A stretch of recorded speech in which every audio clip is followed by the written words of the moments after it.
Bonjour à tous, ravi de vous avoir si nombreux ce matin. Donc je suis Nathaniel, je suis un des cofondateurs de Closed, et je suis également un ancien avocat. Et du coup aujourd'hui, nous allons vous parler de signature électronique. Et donc plus précisément, refaire un peu un tour sur le cadre juridique qui entoure la signature électronique, aller un petit peu plus précisément dans les différents cas d'usage, c'est-à-dire finalement quel type de signature électronique pour quel type de document juridique.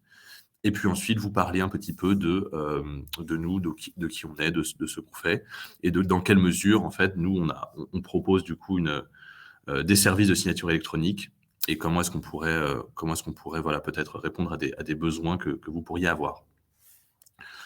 Euh, donc en introduction, qui sommes-nous, qui est Close et qu'est-ce qu'on fait? Parce que je pense qu'il y a pas mal il y a pas mal de personnes qui sont inscrites qui ne connaissent pas nécessairement l'entreprise. Donc Closed, c'est une plateforme de gestion d'opérations juridiques et financières. C'est une société créée du coup en 2017 qui a vocation, c'est un logiciel métier, qui a vocation à accompagner les professionnels, les opérationnels, dans le cadre de leurs opérations, donc que ce soit des projets juridiques, des projets financiers. Et donc à travers ça, notamment en fait, a mis en place toute une intégration spécifique de différents prestataires de signature électronique, dont je vais vous parler bien sûr plus en détail un peu après. Aujourd'hui, donc on accompagne plus de 300 clients. Alors nos clients, qui sont-ils? Donc je vous montrerai un petit peu à la fin. Ce sont à la fois principalement des cabinets d'avocats, des directions juridiques. Et donc des directions juridiques, ça va être par exemple de grands groupes ou de plus petites PME.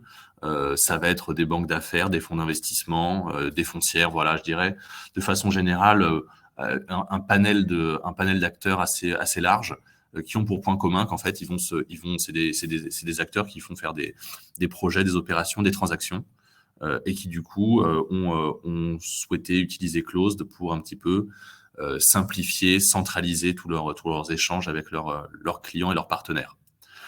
Aujourd'hui, c'est plus de 80 000 utilisateurs, et Close, pour vous donner un petit peu voilà, une échelle, c'est un peu plus de 25 000 projets réalisés donc, depuis la création d'entreprise. Et plus spécifiquement peut-être par rapport à ce dont on va parler aujourd'hui, on signe aujourd'hui entre 10 et 15 000 à peu près contrats sur la plateforme tous les mois.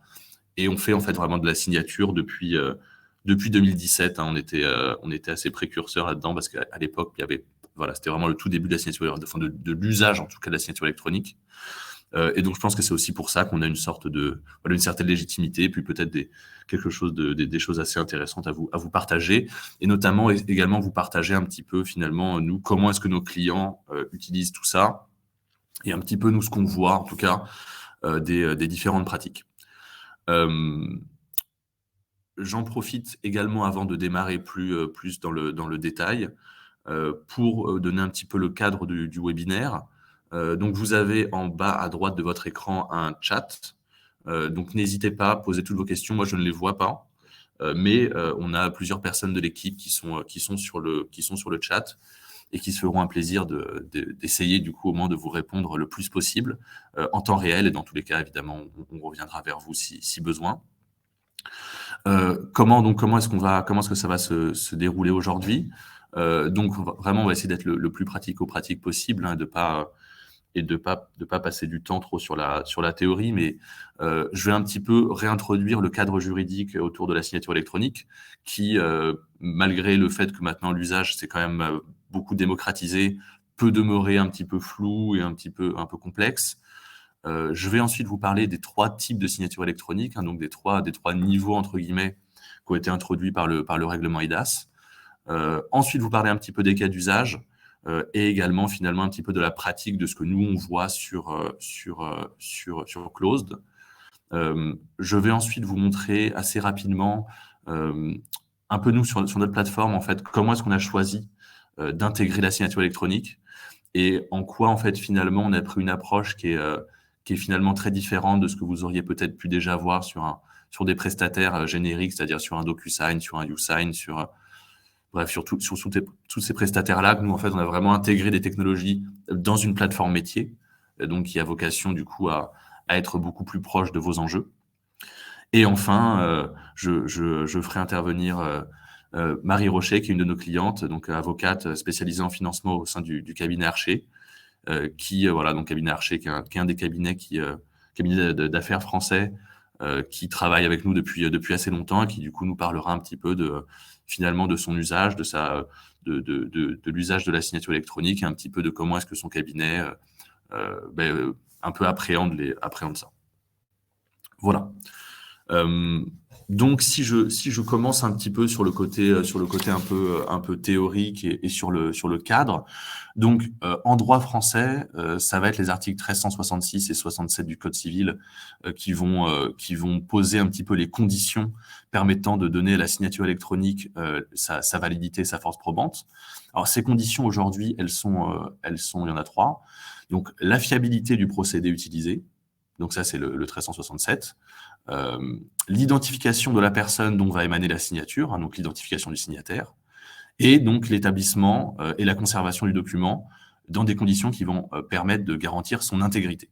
Alors, donc ces 3 conditions, finalement, une fois qu'on a dit ça, ça va être le juge qui va déterminer si elles sont remplies.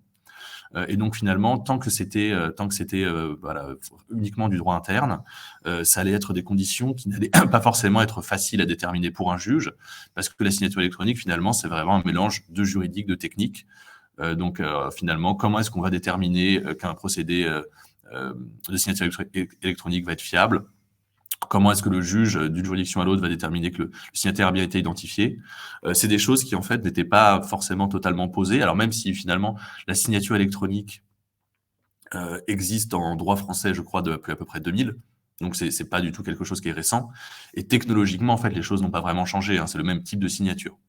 Ce qui a vraiment changé, finalement, ça va être, en tout cas en France, c'est les contours de ce qu'a fait le droit européen. Et donc, le droit européen a créé vraiment un cadre juridique robuste depuis 2016. Donc le 1er juillet 2016, le règlement eIDAS a été entré en application. Donc c'est un règlement qui lui date de 2014 et qui a vraiment complètement changé la donne en matière de signature électronique. Donc il permet maintenant de rapporter beaucoup plus facilement la preuve et la fiabilité de la signature. Donc ce règlement, donc évidemment applicable directement dans l'Union, en fait a harmonisé et a créé un cadre autour de tout ce qu'on appelle les services de confiance au sens du droit européen, mais également du coup plus spécifiquement nous ce qui nous intéresse aujourd'hui, il va créer un cadre juridique et technique autour de la signature électronique. Et donc pour ce faire, qu'est-ce qu'il a fait? Alors, comme beaucoup de règlements européens, il y a pas mal de juristes et d'avocats dans ce webinaire. Évidemment, il a créé une usine à gaz. Et donc, notamment, voilà, donc 3 niveaux de signature électronique. Alors, je dirais plutôt 3 types, parce que comme on le verra après, finalement, la notion de niveau, elle n'est pas tout à fait juste. Donc, la signature électronique, on va appeler simple, la signature électronique avancée, puis la signature électronique qualifiée. Donc, je reviendrai un petit peu, bien sûr, plus en détail sur ces différents types de signatures. Ces signatures électroniques vont être accompagnées maintenant de normes techniques obligatoires. Donc, en fait, ça va être des normes qui vont finalement déterminer qu'est-ce que va être un prestataire qui peut ou pas fournir de ces différents types de signatures. Donc, en Europe, c'est des normes qui vont être publiées par donc, un organisme européen, c'est l'ETSI. Et en fait, finalement, à quoi ça va déboucher? Ça va être sur la définition pour chaque pays de l'Union d'une autorité nationale de contrôle. Donc en France, c'est l'ANSSI, qui va être en fait l'autorité qui va être en charge de délivrer des autorisations, des agréments pour que les prestataires puissent en fait être donc du coup prestataires de services de confiance et vont pouvoir ensuite être autorisés à finalement donner ces différentes certifications. Donc en France, l'ANSSI a une liste sur le site de l'ANSSI. Vous avez la liste des prestataires de services de confiance, et donc on va avoir pour différents types en fait de services. Et donc on va pouvoir voir que par exemple DocuSign France a bien son agrément pour tel type de signature. CertEurope, YouSign, etc., etc. Et c'est vraiment là où en fait on va avoir, et donc en fait c'est là où on rejoint finalement cette notion de procédé fiable.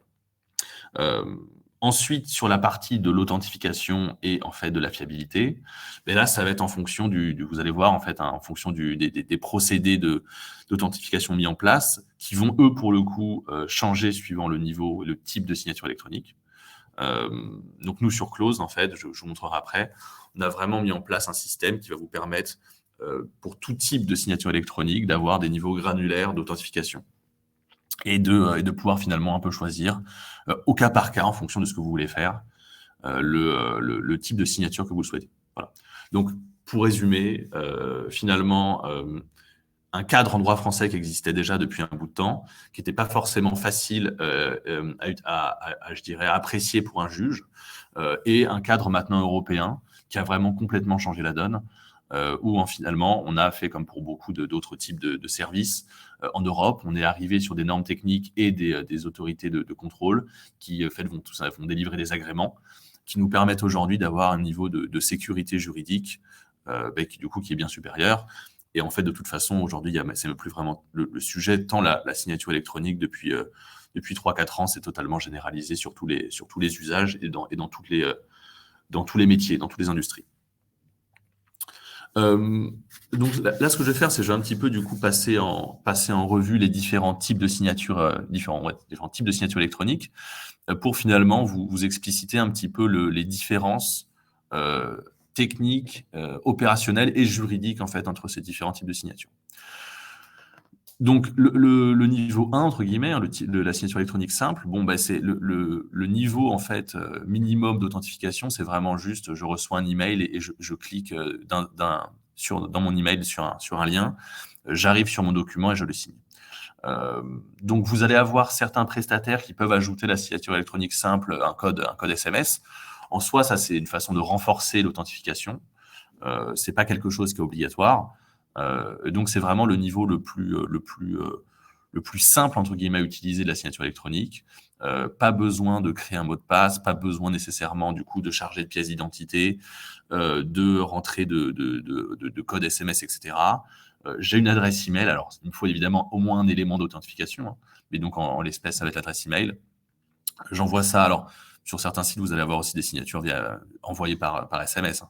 Mais du coup, de façon plus générale sur Internet, ça va être sur adresse email. Et le lien me permettra directement d'accéder à mon document signé. Enfin, de signer mon document. Et c'est tout ce que j'aurai à faire.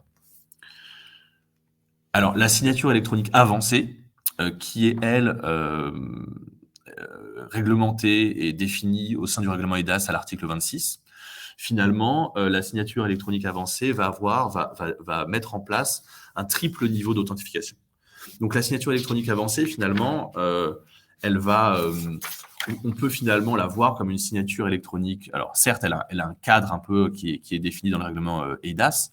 Pour autant, en tant que telle, une signature électronique avancée va se différencier principalement et enfin uniquement par la méthode avec laquelle on va authentifier le signataire. Donc, elle doit répondre aux critères réglementaires suivants. Donc, être liée au signataire d'une manière univoque, permettre d'identifier le signataire, avoir été évidemment créé à l'aide d'un système de signature électronique qui est sous le contrôle exclusif du signataire, pardon. Et en fait, aujourd'hui sur Close, en fait, vous allez avoir un triple niveau d'authentification qui va vous permettre de faire ces signatures avancées. Donc, c'est quoi? Ça va être vous allez avoir une vérification d'identité. Donc, c'est simplement un chargement d'une pièce d'identité. Alors, on ne fait ça évidemment qu'une fois, hein, lors de sa connexion à la plateforme. Donc, ensuite, pendant la durée de validité de votre pièce d'identité, vous pouvez continuer à faire des signatures électroniques avancées. Vous allez recevoir au moment de la signature un code SMS, voilà, et vous devez avoir un compte sur la plateforme. Donc finalement, ça va être ces triples critères. Donc c'est j'active mon compte. Donc ça veut dire que j'ai été invité par email, je vais créer un mot de passe. Donc on s'assure que théoriquement c'est la personne qui a reçu l'email qui va du coup sur sa boîte personnelle ou professionnelle qui va activer son compte. Je charge une pièce d'identité qui est automatiquement lue et ensuite je vais recevoir un code SMS lors de la signature. Alors finalement, qu'est-ce que ça va apporter? En fait, comme on va le voir juste après, c'est vraiment une question de preuve. C'est-à-dire que d'un point de vue probatoire, l'ensemble de ces éléments vont constituer un faisceau d'indices qui va être très important qui va s'ajouter à la certification délivrée par l'ANSSI. Et donc la contestation d'une signature électronique avancée qui serait effectuée par exemple via Closed nécessiterait de prouver, donc en plus du piratage de la boîte mail, le vol du mobile et le vol ou la falsification de la pièce d'identité du signataire. Et finalement, c'est ça en fait, ça va être ça vraiment le critère, le sujet, ça va être l'alliance entre finalement le niveau un peu d'aversion au risque, le niveau où je souhaite en tant qu'avocat ou que professionnel assurer à mon entreprise ou à mes clients un niveau de certitude juridique le plus élevé en cas de contestation, et ensuite un peu un côté pratique, ce qui va être en fonction des cas d'usage. Et voilà, est-ce que je peux facilement demander à mon signataire de remplir certaines je dirais, conditions pratiques d'authentification, ou est-ce qu'en fait finalement, j'ai besoin de quelque chose d'extrêmement simple, extrêmement fluide, et je vais me satisfaire de la signature électronique simple. Le troisième et dernier niveau, qui est quelque chose que nous, maintenant, on a aussi mis en place sur Closed depuis peu de temps, donc pour vraiment, en fait, mettre à disposition de nos clients, en fait, l'entièreté, le panel total je dirais des différents types de signatures électroniques, c'est ce qu'on appelle la signature électronique qualifiée. Donc c'est le troisième niveau, qui lui, en fait, en termes totalement opérationnels et pratiques, est sensiblement plus contraignant que la signature simple et la signature avancée. La signature électronique qualifiée, pareil en fait, elle existe depuis du coup le règlement EIDAS. Traditionnellement, et surtout avant le Covid, pour avoir une signature électronique qualifiée, on allait voir un prestataire qui allait en fait authentifier en physique la personne, donc faire une authentification, arriver avec sa pièce d'identité. Et à ce moment-là, le prestataire de service allait donner au signataire un certificat sur une clé USB qui allait lui permettre, du coup, lorsqu'il allait faire ses signatures qualifiées via certains prestataires de signature, d'utiliser son certificat par clé USB. Donc ça, c'est quand même des cas qui sont assez particuliers, parce que c'est des choses qui sont assez peu faites. Ce qui a changé la donne assez finalement récemment, c'est que certains prestataires de signature électronique agréés, donc typiquement DocuSign, ont obtenu de l'ANSSI des agréments pour en fait des processus de signature électronique qualifiée à distance. Et donc ça, le cas d'usage, c'était évidemment le Covid, c'était les notaires qui avaient besoin en fait de pouvoir faire de la signature électronique qualifiée à distance. Et donc, ce que DocuSign a fait, c'est qu'ils se sont alliés avec une entreprise européenne, qui est une grosse entreprise dans le domaine de l'authentification, qui s'appelle IDNow, où en fait, ils ont mis en place tout un processus de validation de l'identité de quelqu'un en visioconférence par des prestataires. Donc, ils ont une plateforme avec des gens qui sont disponibles sur des plages horaires qui sont maintenant assez étendues. Ça ne marchait pas forcément très bien il y a 2-3 ans. Mais maintenant, la demande fait que voilà, ils se sont bien rodés. Et en tout cas, nous, notre côté, ça marche plutôt bien, mais avec du coup des critères, une complexité un peu opérationnelle qui est très forte.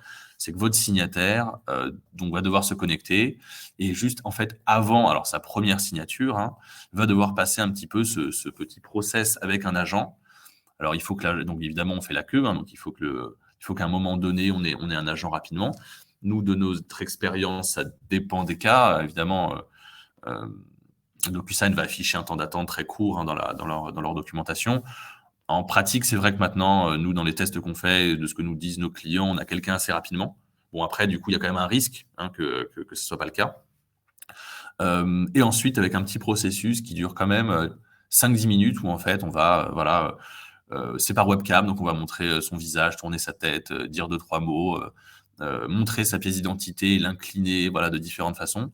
Bon, concrètement, suivant vos cas d'usage, si vous avez des signataires à distance qui ne sont pas très technophiles, potentiellement, ça peut être si je peux me permettre, un peu une galère. Donc encore une fois, voilà, ça, avant de proposer à vos clients ou en interne de la signature qualifiée, voilà, assurez-vous bien que les processus sont maîtrisés et que le jour du closing, ce ne soit pas une complexité énorme. Nous, on peut évidemment, c'est des choses qu'on fait, donc on vous accompagnera, le cas échéant, en vous expliquant vraiment plus en détail comment faire pour que les choses se passent de façon très fluide. Précision sur la signature qualifiée. Cette visio-là à faire, ce process de 5-10 minutes avec un opérateur, n'est à faire qu'une fois. Ensuite, votre certificat est valable 2 ans.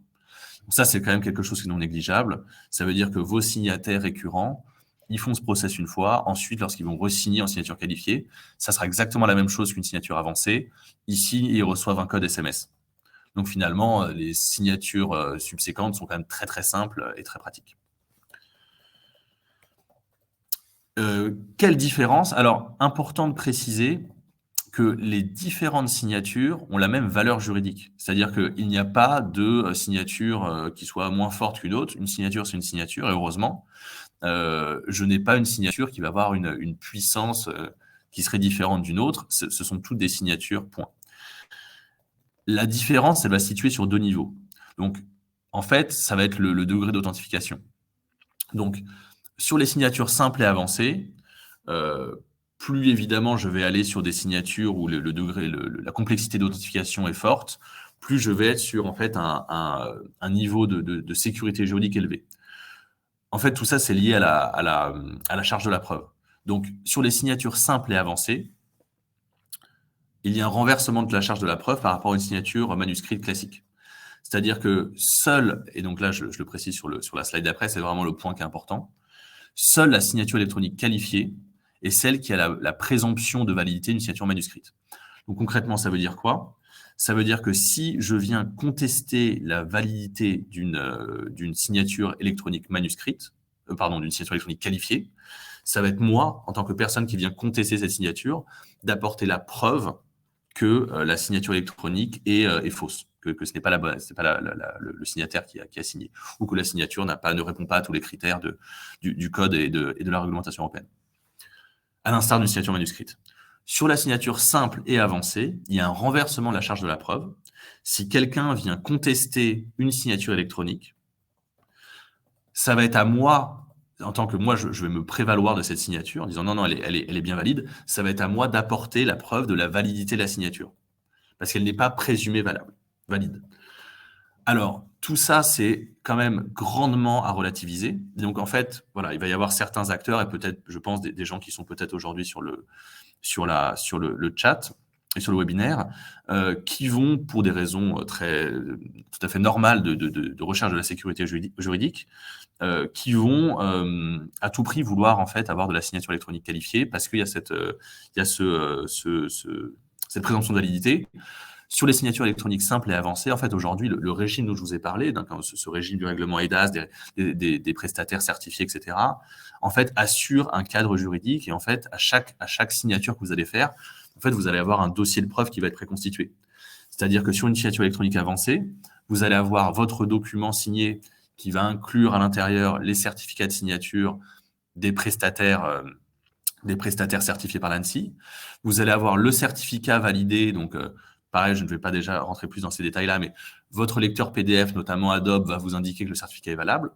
Vous allez avoir le certificat de signature généré par le prestataire à côté, qui en fait fait charge de dossier de preuve.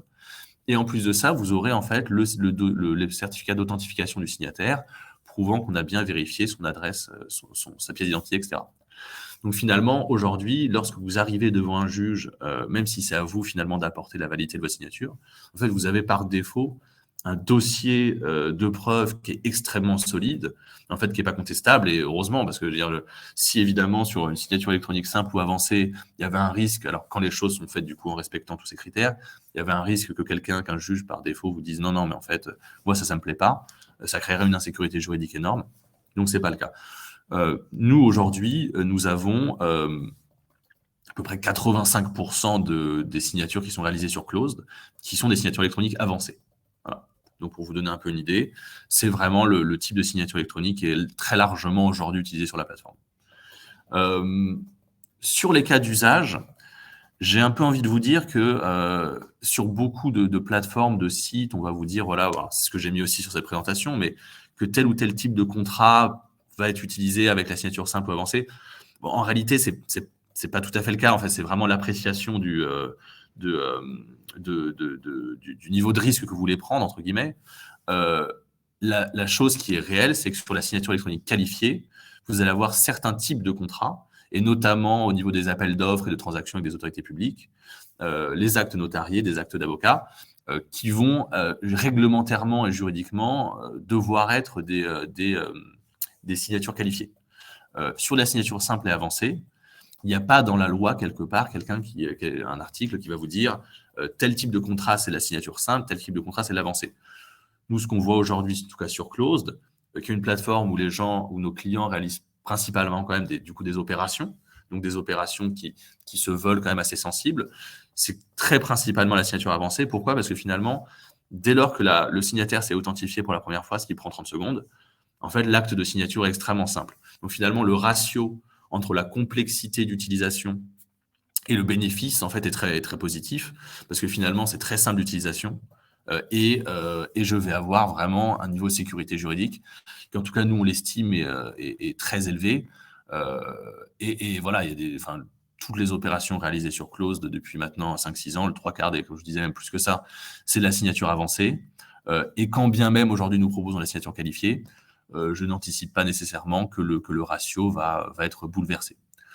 Sur la signature qualifiée, d'autres intérêts, ça va être également sur des opérations internationales où en fait, finalement, ça vous facilite aussi la vie en termes de, je dirais un petit peu de certitude aussi et de sécurité juridique, donc avec une facilité à être reconnu dans d'autres pays qui va être plus élevée. Et également, du coup, voilà, donc sur ces différents cas d'usage, on a mis là quelques exemples. Voilà, donc clairement aujourd'hui, on voit aussi finalement que sur des plus petits, en tant que des plus petits documents, lorsqu'on finalement on veut que la signature soit très très simple, voilà, c'est ce qui va être utilisé.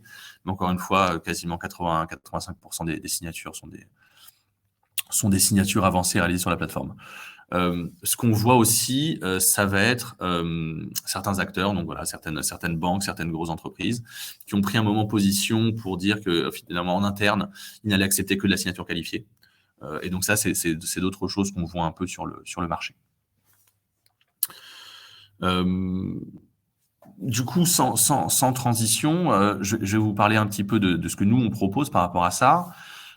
Donc, Closed et la signature électronique, c'est donc, comme je vais vous montrer, 3 types de signatures. Donc, en fait, les 3 types de signatures, nous les proposons sur la plateforme. Nous avons intégré, en fait, sur notre plateforme, 2 prestataires de signature. Donc, encore une fois, pour que les choses ne soient totalement claires, nous ne sommes pas des prestataires de signature électronique. On n'est pas dans la liste de l'ANSSI, on n'a pas créé technologie de signature. Ce qu'on a fait, en fait, c'est que nous avons créé donc, une plateforme métier, donc une plateforme d'opération juridique, qui à la fois va avoir de l'échange de documentation, de la signature électronique, de l'archivage, etc., de la gestion de projet. En fait, notre vision, c'était que, je vais vous montrer tout de suite, c'était qu'il fallait avoir en fait des processus, des workflows spécifiques pour nos types de clients, pour le type d'opération que vous réalisez. Et on a intégré en fait ces différents prestataires, mais dans une interface et dans un processus métier qui est totalement adapté à ce que vous faites. Intéressant aussi, c'est que nous, finalement, on vous propose une facturation qui est extrêmement, je dirais, flexible. Donc, en fait, soit vous allez payer exclusivement au fil de l'eau, donc je fais une signature, je paye une signature, soit on propose également des packs qui vous permettent d'avoir des tarifs dégressifs. Mais du coup, l'intérêt de ça, c'est que vous n'avez pas besoin de contracter, en fait, avec DocuSign ou avec un autre prestataire qui vous dira, OK, vous devez prendre des gros packs, vous devez prendre autant de signatures, chaque année, je vais vous upseller le plus possible. Nous, c'est très flexible, hein, vous pouvez consommer exactement ce que vous voulez. Et donc aujourd'hui, nous intégrons du coup 2 prestataires, donc DocuSign, que vous connaissez bien probablement, et CertEurope, qui est également une technologie, donc la technologie française, qui est assez connue notamment des juristes, parce qu'ils gèrent du coup les signatures sur Infogreffe, ils gèrent la clé RPVA pour les avocats, donc une technologie bien connue. Je vais partager mon écran pour vous montrer du coup concrètement à quoi ça ressemble du coup sur notre plateforme. Donc voilà, je vais juste m'assurer que vous aviez bien le partage, sinon j'allais parler dans le vide. Donc Closed, donc là je vais vraiment vous montrer exclusivement comment est-ce qu'en fait nous on a mis en place ce parcours de signature électronique sur Closed. Encore une fois, donc Closed, c'est une plateforme qui est un peu plus globale que ça, hein. On voit là, je suis dans un projet, donc projet Omega sur notre plateforme. Il y a du coup toute cette interface de séance de signature. Comme vous le voyez au-dessus, hein, vraiment, c'est un espace de gestion de projet, de gestion d'opération, avec des espaces d'échange de documents, de data room, une fonctionnalité de checklist pour en fait gérer vos rétro-planning, vos calendriers partagés, vos closing memo, etc. Et évidemment de la génération de bibles, d'archivage et des intégrations avec des coffres-forts. Donc vraiment une plateforme métier avec cette partie un petit peu gestion de projet, closing, etc. Et pour ceux qui seraient intéressés, on est également des prestataires de services de data room. Hein. On fait également de la data room pure avec un autre type de projet que je ne vous montrerai pas aujourd'hui, mais qui pourrait peut-être intéresser certaines personnes qui sont dans l'assistance, parce que finalement, il y a quelque chose qui est, notre vision très pratique, c'est de dire, sur une même plateforme, vous pouvez avoir du coup vos data rooms, mais ensuite, vous allez jusqu'à votre closing, et vous n'avez pas besoin en fait d'utiliser X outils, des prestats de data room, des prestats de signature électronique, de vos emails, etc. On centralise vraiment les opérations, donc de la data room au post-closing.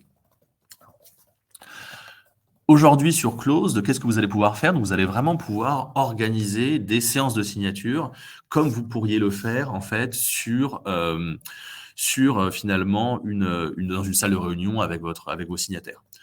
Vous allez lister l'ensemble des documents que vous allez faire signer, qui vont du coup ensuite être affichés sur la plateforme et où toutes les parties prenantes, donc quand je parle de parties prenantes, ça va être vos signataires, donc vos managers, vos dirigeants, les conseils, vraiment l'ensemble de la working group list, hein, des personnes avec qui vous collaborez sur un projet, qui auront été invités sur cet espace d'opération, sur cet espace centralisé et sécurisé pour un projet donné.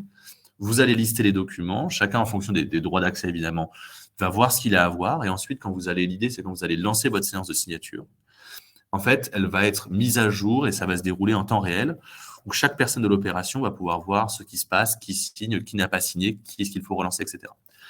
Finalement, nous, l'idée, c'est que dans ces projets-là, dans les projets qu'on pratique, fréquemment, le signataire n'est évidemment pas la seule personne à devoir savoir ce qui se passe. Et elle peut intervenir en fin de parcours, voilà, mon dirigeant va signer les documents. Ce qui est important, c'est que les juristes, les opérationnels, les financiers, en fait, aient vraiment cette vision de, comme si j'étais autour d'une salle de réunion, en fait, je vois qui signe pas.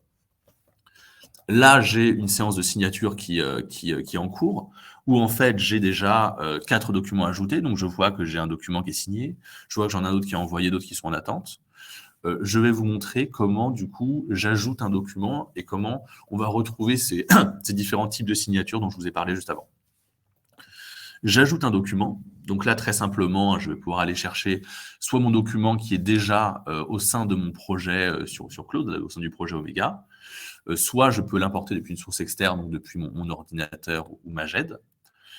Je vais aller sélectionner un ou plusieurs documents. Donc là, pour la démo, je vais en sélectionner qu'un, mais sur Close, vous pouvez préparer simultanément de nombreux documents pour les envoyer à la signature. Et c'est là où, en fait, j'arrive sur cette page de paramétrage où je vais avoir le choix de tous ces types de signatures. Et donc ça, c'est vraiment pour nous une grosse plus-value que nous avons, parce que finalement, sur des prestataires classiques, bon, évidemment, par définition, vous n'allez pas avoir différents prestataires en contractant avec un prestataire, il faudrait avoir des contrats avec plusieurs, mais surtout, finalement, vous n'allez pas avoir par défaut, en fait, tous ces types de signatures. Il va falloir que vous achetiez de façon séparée différents types de signatures. Nous, comme vous le voyez, c'est vraiment extrêmement simple. Vous allez avoir juste en choix, là, vous allez juste cliquer. Et en fait, c'est totalement transparent pour vous. Hein, vous ne voyez rien de plus que ça. Vous allez sélectionner votre type de signature. Donc, de la qualifiée, de l'avancée, de la simple, etc. Et avec, vous voyez du coup les limitations qui sont liées à ça. Alors nous, les signatures, ça c'est peut-être des choses qui en intéressent certains. DocuSign, traditionnellement, plus dans les détails techniques, mais limite les signatures en tout cas par document, je ne parle pas d'enveloppe, mais par document à 25 mégas.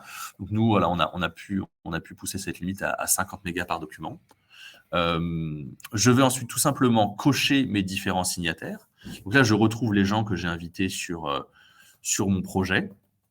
Je vais cocher 2 signataires. J'ai du coup un circuit, si je le souhaite, de validation. Donc, cas d'usage classique, le juriste, l'avocat, le conseil, n'importe quel validateur en interne va être amené à valider le document avant qu'il soit envoyé à la signature. Et ensuite, je vais pouvoir également gérer mes destinataires. Donc, voilà, donc Closed permet de finalement mettre en place des séquestres où vous allez pouvoir décocher en fait les chefs de projet ou les signataires et indiquer que finalement, vous, en tant qu'avocat ou que juriste, vous allez être la seule personne qui va recevoir dans un premier temps, donc là je le fais pour vous montrer, le document. Comme je vous disais tout à l'heure, hein, Close, de nous, c'est vraiment une vision très métier, très, très, très pratique. Donc, en fait, on va ensuite avoir tout un tas d'options qui sont liées à ça. Donc, la possibilité d'ordonner les signataires. Donc là, j'en sélectionne un troisième pour vous montrer. Je peux avoir mes signataires, les faire signer dans un certain ordre, hein, donc par différents groupes, par exemple. Donc, une personne va signer ou deux personnes vont signer en premier, puis ensuite le président va signer en dernier. Je vais ensuite donc cliquer sur suivant. J'arrive sur la dernière étape, qui va être du coup le placement des balises de signature. Et donc, comme vous le voyez, donc encore une fois, toute cette préparation-là, tout se passe en fait sur Closed, ce qui nous permet, nous, voilà, d'avoir en fait toutes nos options, nos parcours, mais également des interfaces qui sont très simples, hein, comme vous le voyez, c'est-à-dire qu'on ne va pas non plus mettre des options superflues, on veut que les choses soient le plus simples possible. Donc, je vais juste m'enlever un signataire, je vais me placer mes balises de signature. Là, j'ai mis mes différentes options, hein, donc mes paraphes, possibilité de mettre du texte libre pour les mentions manuscrites, des cases à cocher, etc., suivant votre type de projet. Quelque chose que nous proposons qui, du coup, peut être assez intéressant, notamment pour les personnes ici qui font signer beaucoup de documents, c'est une option de placement automatique des balises. Comment elle fonctionne? Finalement, donc là, sur ce document-là, je ne l'ai pas, mais vous allez avoir, lors de la rédaction lors du drafting de votre document, vous allez pouvoir en fait mettre des balises qui vont permettre à Close de repérer automatiquement les balises et en fait du coup de les placer toutes seules. Donc je vais repérer en fait le texte qui est sur le document, je vais le remplacer par du blanc pour nettoyer votre document et qu'il n'y ait pas en fait évidemment du texte derrière la signature, et automatiquement je vais positionner mes balises. Donc ça c'est des choses qui font gagner beaucoup de temps pour ceux qui utilisent un peu ces méthodes d'automatisation. Une fois que j'ai fait ça, mes documents sont ajoutés, je peux les mettre dans l'ordre que je souhaite. Et ensuite, voilà, je pourrai lancer ma séance de signature et tout se déroulera finalement en temps réel. Dernière chose, et ça, c'est des choses aussi un peu pratico-pratiques, mais qui peuvent être intéressantes parce que c'est aussi la plus-value qu'on apporte. C'est la possibilité de créer des ordres de signature. Donc, comme vous le voyez là, vous allez avoir, vous pouvez mettre vos documents dans un certain ordre pour faire signer vos documents dans une séquence. Vos deux documents partent en premier, puis seulement une fois qu'ils sont signés, le groupe suivant, etc., etc. Donc ça, c'est des choses qui se retrouvent souvent dans les opérations. Permet encore une fois cette notion d'automatisation. Vous allez pouvoir programmer, si vous le souhaitez, vos séances de signature. Donc dire par exemple que la séance de signature démarrera demain matin à 2h du matin, et si je le souhaite, s'arrêtera à minuit parce qu'en fait, j'avais des cut-offs ou j'avais des dates de signature, donc je peux complètement automatiser ça. Et enfin, dernière chose qui est très importante du coup pour beaucoup de personnes qui du coup sont habituées à utiliser DocuSign, ça va être la fonctionnalité de groupement des documents. Donc nous, Close, de façon intelligente, va grouper les documents, donc DocuSign exclusivement, dans des enveloppes, dans des groupes, de manière à ce que vos signataires qui ont plusieurs documents à signer signent signent tous leurs documents d'un coup, de manière évidemment aussi à vous réduire vos coûts de facturation. Mais nous, on fait tout ça de façon intelligente, c'est-à-dire que vous avez vraiment uniquement une option à activer. Tout se fait automatiquement, mais ensuite, vous allez récupérer de façon individuelle les documents. Donc, c'est totalement transparent. Aucun signataire ne verra un document qu'il n'a pas à signer. Donc, les droits de confidentialité sont respectés. Donc, voilà, c'est vraiment juste du plus où vous avez le moins de travail possible à faire. Tout se fait tout seul. Et vous avez juste activé l'option et vous lancez votre séance de signature. Donc, voilà un petit peu pour ce qu'on propose. De toute façon, pour toutes les personnes qui seraient intéressées d'en savoir plus et de voir un peu plus en détail finalement ce que nous on propose, comment est-ce que Close fonctionne, quel type de cas d'usage on a, etc. On sera ravi de vous proposer tout ça, de vous montrer plus en détail comment ça fonctionne. Suite à ce webinaire d'ailleurs, voilà, nous on propose un petit pilote gratuit de 15 jours avec plusieurs signatures inclus pour ceux qui souhaiteraient un petit peu voir plus en détail comment est-ce qu'on fonctionne. Donc vous n'hésitez vraiment pas, voilà, serait avec plaisir qu'on vous montrerait ça un petit peu plus en détail. Donc maintenant, on arrive un petit peu vers la fin de ce webinaire. Et du coup, Marie, si vous êtes là.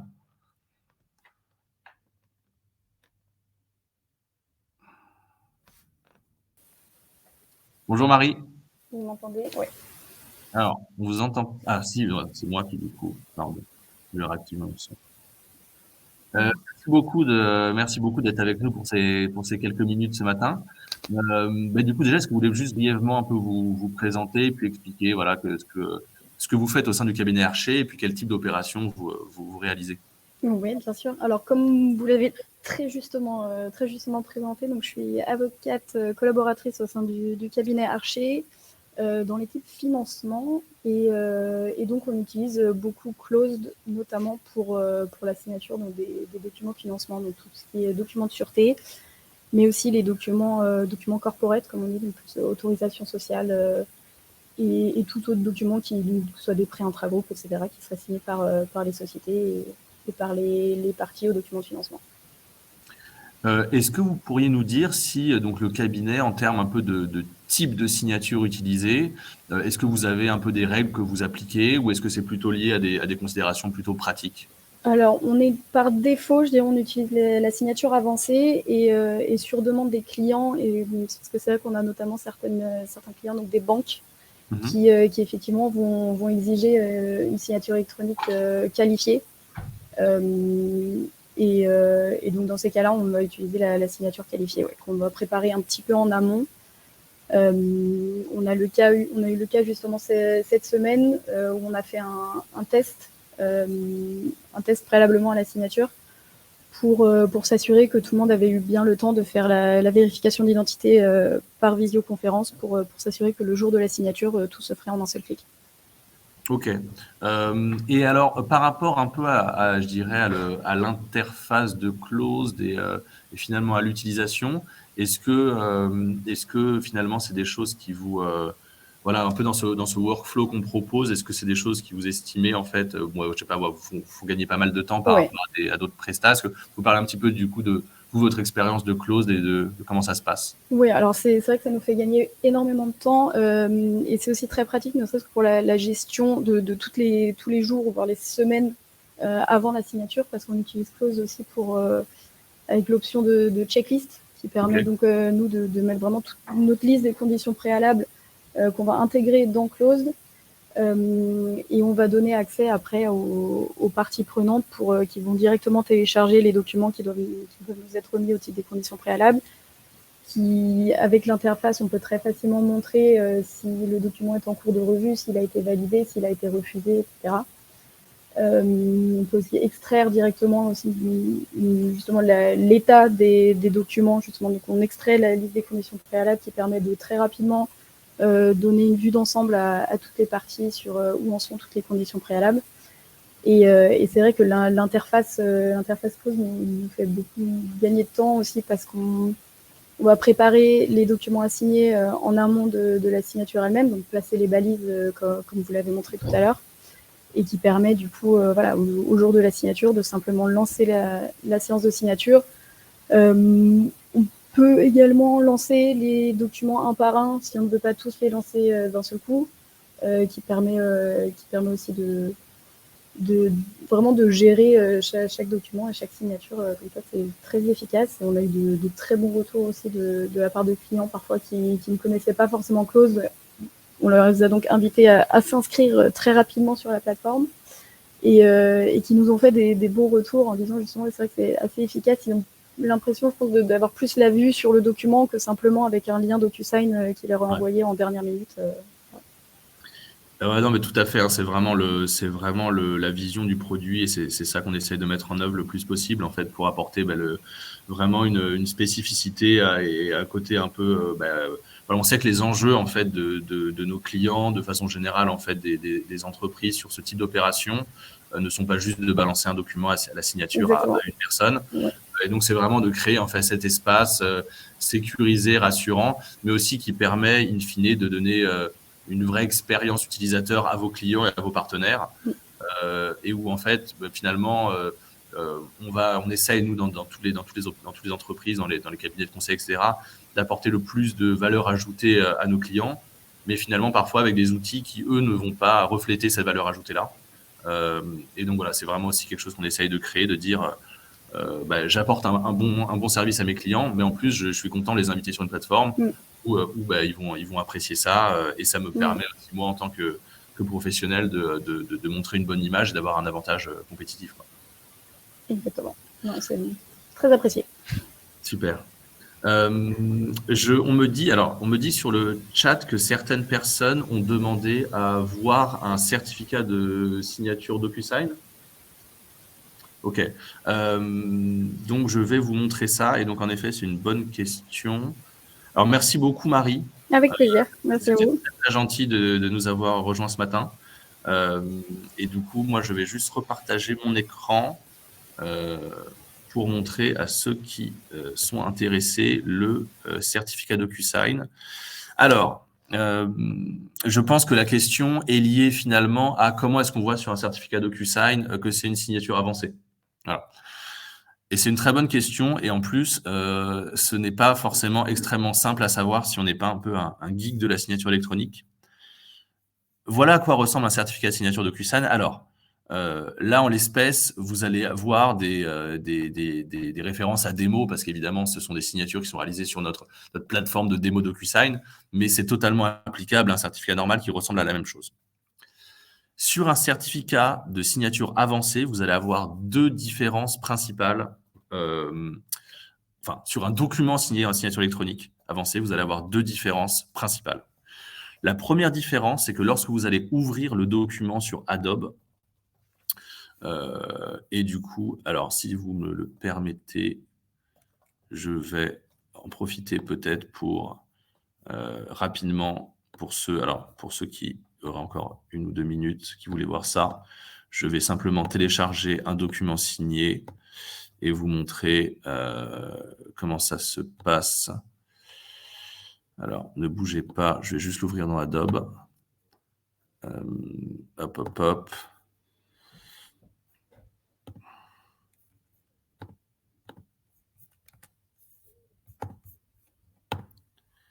Hop, je l'ouvre tout de suite. En fait, parce qu'il y a en effet des différences, et ça, c'est une question qui est souvent posée. C'est finalement, j'ai un certificat j'ai un document, j'ai un document en signature électronique, et en fait, comment je sais que le document est valable. Laissez-moi juste vous retrouver tout de suite, vous repartager mon écran tout de suite.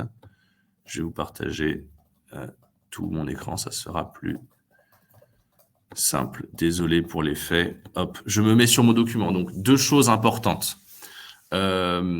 Lorsque j'ouvre mon document, je vais avoir, donc, honnêtement, utilisez toujours Adobe pour vérifier, Adobe Reader pour vérifier la validité de vos signatures électroniques.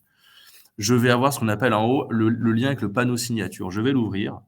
Là, je vais retrouver mes signatures. La première différence avec un document signé en signature électronique avancée, DocuSign va insérer dans le document un certificat par signataire. Ça veut dire que là, vous allez avoir un petit trait. Donc là, il y a uniquement du coup Grégoire qui a signé ce document-là.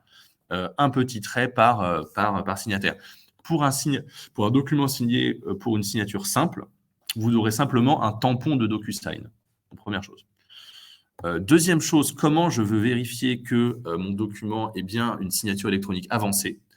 C'est ce qu'on appelle le certificat de signature électronique. Donc, je vais faire clic droit, afficher les propriétés de la signature, afficher le certificat du signataire, et là, je retrouve le nom de la personne, enfin de l'autorité qui a émise le certificat de signature.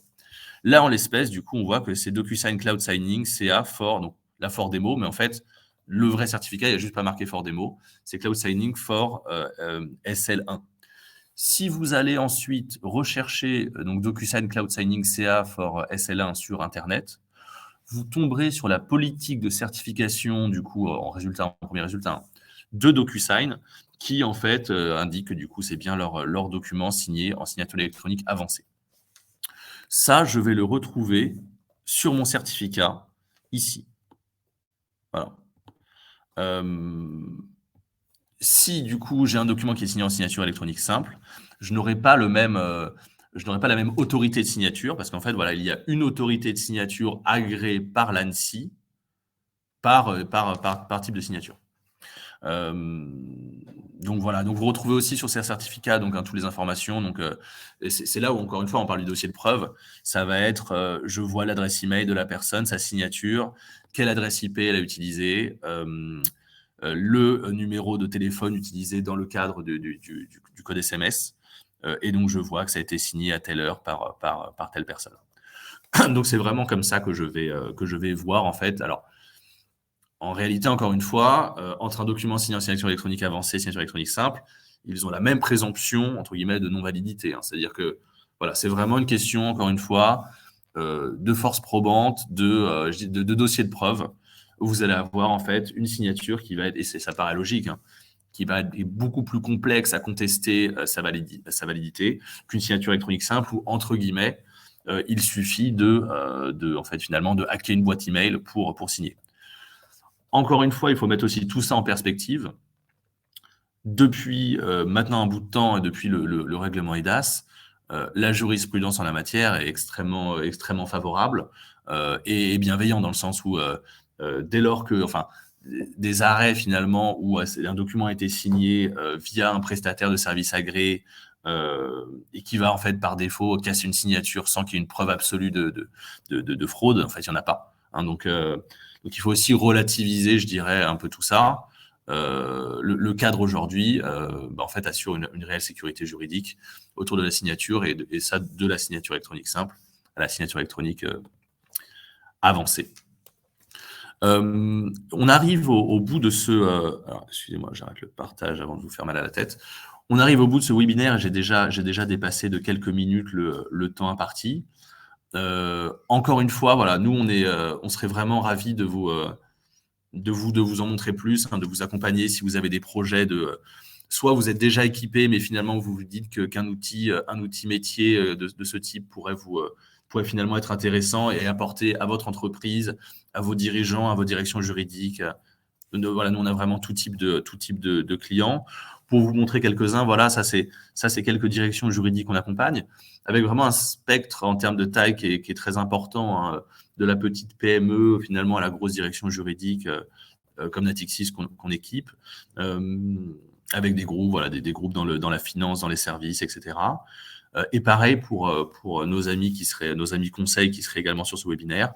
On accompagne également vraiment beaucoup de cabinets d'avocats et de banques d'affaires également, mais voilà, des cabinets également de toute taille. Finalement, il y a un effet qui est très intéressant avec Close, c'est que je suis un avocat tout seul ou j'ai deux, trois confrères.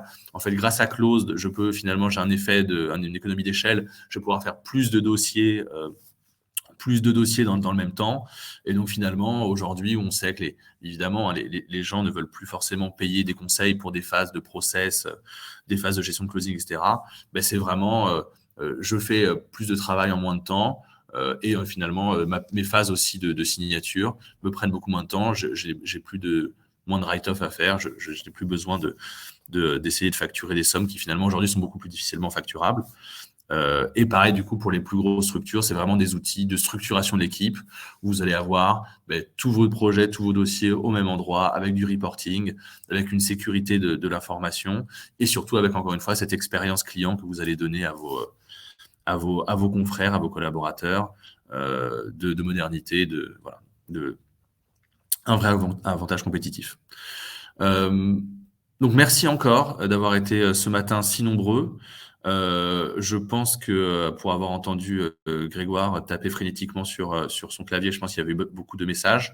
Vous allez recevoir à l'issue de ce webinaire de toute façon un email automatique qui va vous transmettre la présentation. Et encore une fois, voilà, n'hésitez pas. On serait vraiment ravis de vous présenter plus en détail ce qu'on peut vous proposer. Merci à tous. Merci beaucoup. On vous souhaite une excellente journée. Et du coup, écoutez, à très bientôt. Merci.